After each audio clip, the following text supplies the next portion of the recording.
Tune into Nice Radio every Saturday at 7:30 a.m. for A View from the Outside, hosted by Brereton Horne. A View from the Outside takes a look at key issues affecting St. Vincent and the Grenadines and gives a global perspective on how these issues are viewed. Host Brereton Horne will examine a variety of topics to enlighten, stimulate debate, and explore solutions. Hear the facts, hear the real-life stories, hear A View from the Outside. Join Brereton Horne at 7:30 a.m. every Saturday on Nice Radio for A View from the Outside. This society needs a spectacle. It might help us to see some people. On A View from the Outside this week being the 4th of July, 2020, we look at breathe, B-R-E-A-T-H-E, breathe, with the view being that despite the pleas from most Vincentians, for too long now, many have remained oppressed. Many are restrained and stifled and have been crying, some in silence, that they can't breathe. The time has come for all Vincentians to breathe again. The Merriam-Webster Dictionary defines breathe as to inhale and exhale freely. And it goes on to define breathe as to feel free of restraint. Those definitions tell us that to breathe is to freely inhale and exhale. And we know that when we inhale, we breathe in oxygen, which is vital for our survival. And when we exhale, we breathe out carbon dioxide, which our bodies do not need. The important thing to note is that the inhaling and exhaling is done freely. The definitions also tell us that to breathe is to have freedom from being restrained or to feel free of restraint. This can be interpreted to cover a plethora of different scenarios where people feel free to be able to breathe.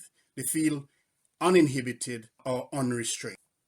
A basic knowledge of biology tells us that all living things or organisms must breathe to survive. It therefore means that all living things or organisms need to breathe to live.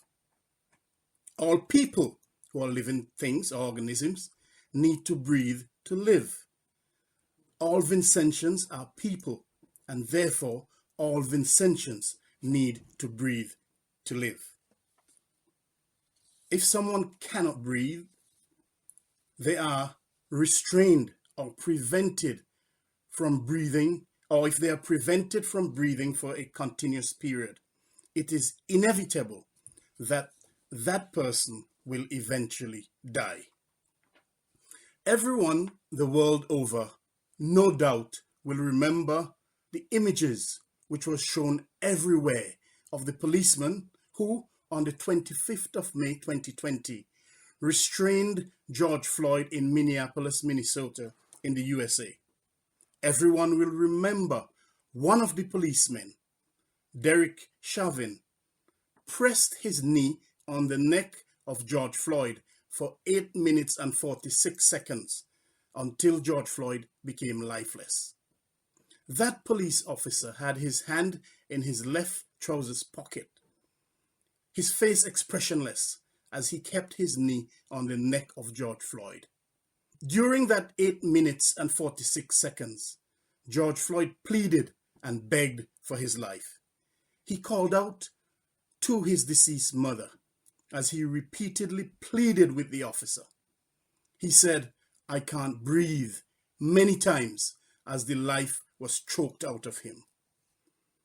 The chilling and brutal way George Floyd was killed sparked protest across the USA and around the world, and the Black Lives Matter movement sprang into action once again with the slogan, "I can't breathe," a slogan which originated from the last words uttered by another black man, Eric Garner, who on the 17th of July 2014 had the last breath choked out of him by a New York City Police Department officer as Eric Garner pleaded with them that he can't breathe.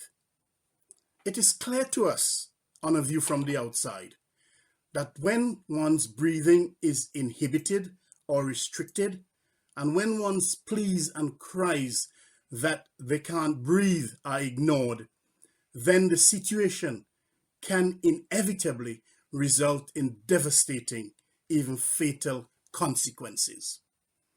Over the years, and as the regime in St. Vincent and the Grenadines becomes more oppressive and repressive, the cries of the Vincentian people are reverberating with a similar refrain that Vincentians can't breathe. Of course, when the Black Lives Matter slogan is adopted in relation to the regime and the people of St. Vincent and the Grenadines, it is more in a figurative rather than a literal sense. So when it is said that the leader of the regime has his knee on the neck of Vincentians, and as a consequence, Vincentians can't breathe, it primarily relates to the things done to the people of the country, which result in restricting freedom of speech, stifling economic growth and development of the individual, different communities, and the country as a whole. In that context, lawsuits and threats of lawsuits by the head of the regime, and in some cases, some of his enablers, remain firmly on the neck of Vincentians, causing Vincentians to be unable to breathe. For too long, there has been the concern that the regime has been undermining and eroding the rule of law in the country, so much so that many believe there is now hardly any distinction pertaining to the separation of powers in the country. They have been accused of having too much overreach in the different facets of the branches of government.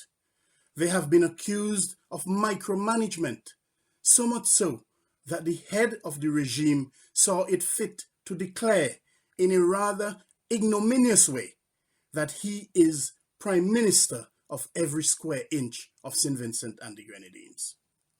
And because of that, it is said that each case represents the knee on the neck of Vincentians and that Vincentians can't breathe. Many accuse the regime of controlling the police, so much so that there are police officers who can't breathe, and so much so that many Vincentians see the police as carrying out the biddings of the regime rather than focusing on protecting and serving the people of St. Vincent and the Grenadines. Many question why the election petitions are still languishing in the court.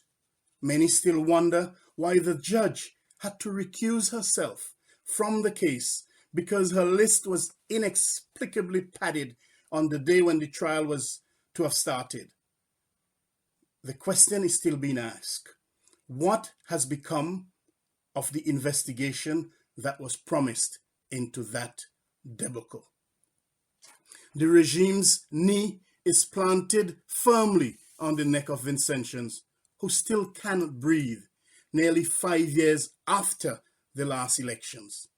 Election petitions which are still to be decided to determine the legitimacy of the government. Vincentians want the petitions to be decided. They want the knee of their necks to be able to breathe. The regime's overreach has left many to believe that their knee remains firmly on the neck of Yogi Farrell. She can't breathe. That poor young lady, in a sick twist of fate, had her promising career as a model destroyed by the regime, its agents and enablers, and the power of the state machinery. She can't breathe.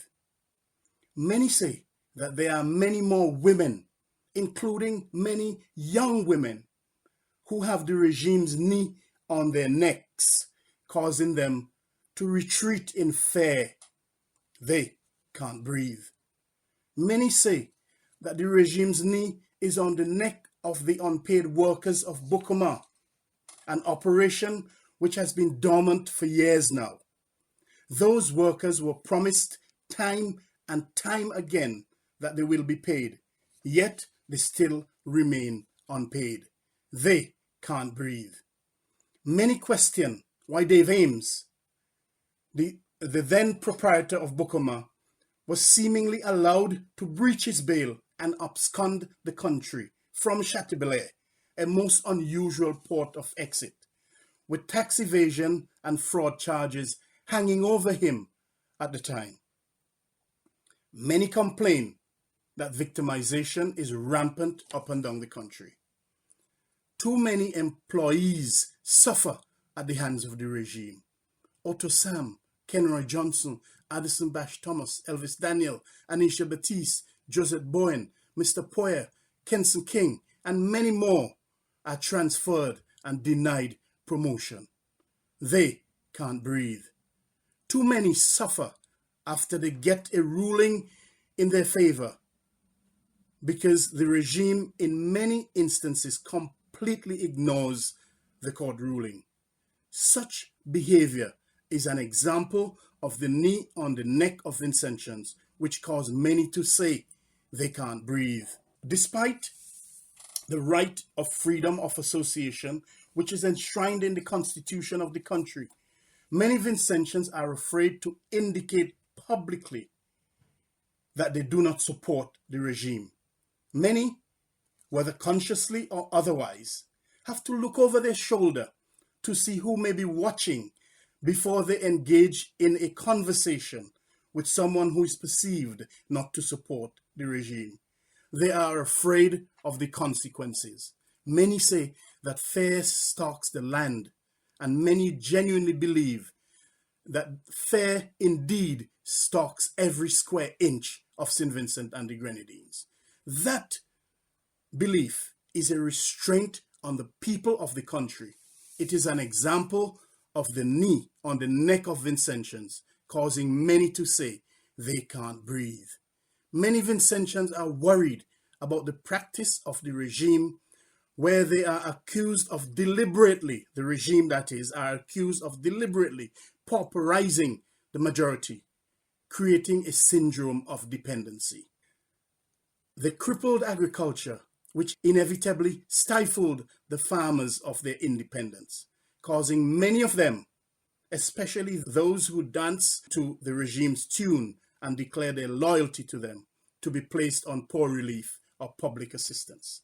That loss of independence is seen as a knee on the neck of the farmers, causing many to say that they can't breathe. The regime, in separate instances, compulsorily acquired the properties of the now deceased Randolph Toussaint, former commissioner of police in the country, and Marcus de Freitas, former member of parliament. And despite court rulings in their favor in each case, the regime has to date refused to compensate them for their property. Randolph Toussaint has died and gone to his grave with the knee of the regime on his neck. When he was alive, he complained on many occasions about what he said is the wickedness of the regime for not honoring the ruling of the court to duly compensate him. Marcus de Freitas is still alive with the knee on his neck. Many could see that he can't breathe, yet the regime continues to refuse to compensate him. In a similar way, there are still many landowners who had their property at Argyle compulsorily acquired to facilitate the construction of the Argyle International Airport, and who are still unpaid for their land. The knee of the regime is on their necks. They can't breathe. They, the regime, also have their knee on the neck of Bigger Biggs, causing him to continuously say that he can't breathe. They have been responsible for having spitefully and deliberately, according to Bigger Biggs, destroyed his multi-million-dollar business and have to date left him uncompensated. They continue to press that knee on his neck as he continues to say that he can't breathe. Vincentians over the years have been subjected to a situation where the regime has repeatedly pumped money belonging to the taxpayers, into a dying entity called Liat. Many Vincentians say Liat is the knee on the neck of Vincentians, causing them not to be able to breathe. That has been so, while unemployment in the country escalates out of control, and many are unable to pay their light bill and water bill. That has been so, while VAT on basic food items remain firmly on the neck of Vincentians and continues to cripple Vincentians daily, causing Vincentians to cry out that they can't breathe. That has been so while poverty envelops the country and they, the regime, firmly keep their knee on the necks of Vincentians by not releasing the country poverty assessment report. No report indicates a reluctance to correct the wrongs and implement policies to take Vincentians out of poverty. Poor people are desperate and can't breathe, so much so that they gather in hundreds and ignore all COVID-19 social distancing protocols to humiliatingly collect a handout of a few $100s. That has been so while many parents cannot afford to comfortably send their children to school.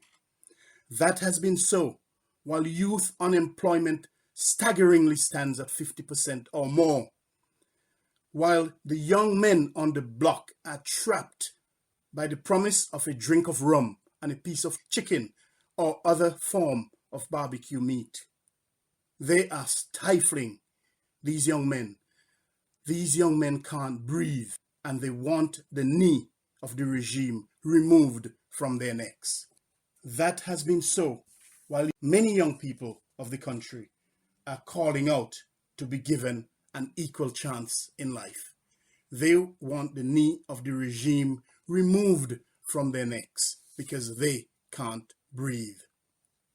That has been so while the main hospital and many clinics around the country remain in the most deplorable of state, and while basic medication and supplies remain in constant short supply. And that has been so while the people of the Grenadines continue to experience the inadequate medical facilities and other facilities around the various islands in the Grenadines. Vincentians have the knee of the regime firmly placed on their neck and simply cannot breathe.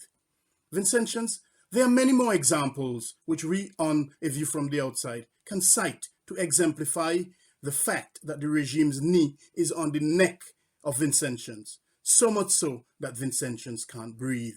However, sadly, time does not permit us to do so. That being said, we leave you to continue the discussion. We leave you to talk to your family members, talk to your friends and neighbors, talk to your colleagues, talk about the knee on your neck and about the knee on their neck, and talk about the effect that the knee on the neck makes you can't breathe, and that the knee on their necks makes them can't breathe. Bear in mind, Vincentians, that all is not lost. All is never lost. This is your time for change. This is our time for change. The regime must be told that they have ignored the cries of the people for too long. They have ignored the cries of the people, our cries, your cries, at their peril. The cries of George Floyd are responsible for change at all levels in the USA and around the world. Your cries, our cries, will also usher in change in St. Vincent and the Grenadines. As we all make the demand that they take their knee off the neck of Vincentians, because Vincentians can't breathe. Let us all bear in mind the words of the 44th President of the USA, Barack Obama, who said, "Change will not come if we wait for some other person or some other time. We are the ones we've been waiting for. We are the change that we seek." Get that change, Vincentians, and breathe again. Until next week, Randy and all of the listeners, this is Brereton Horne with A View from the Outside, with a reminder to send your feedback as usual to aviewfromtheoutside@hotmail.com. We also invite you to visit and like our Facebook page at A View from the Outside, and also visit and subscribe to our YouTube channel at JMB Horne. Have a pleasant Saturday, Randy, and all the listeners. A wonderful Sunday, and have a productive week ahead, with everyone demanding that the knee is taken off the neck of Vincentians so that all Vincentians can breathe again. All the best to you, Randy. And